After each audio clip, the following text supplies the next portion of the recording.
पंचायतीचा निकाल होता आणि त्या अपेक्षित निकालाप्रमाणे आमची मुलगी आमची भगिनी दीपालीताई ही प्रचंड मताधिक्याने निवडून आली। मायबाप जनता जनार्दनाने शेवटी न्याय दिला, त्याबद्दल मायबाप जनतेचे हांडबारावासियांचे मनापासून आभार व्यक्त करतो। गती महारथी हे अविनाश दादाच्या मागे लागले होते।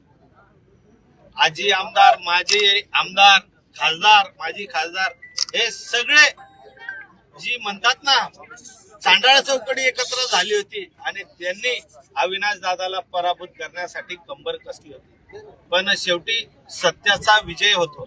सत्य ये परेशान होता है लेकिन झुक नहीं सकता।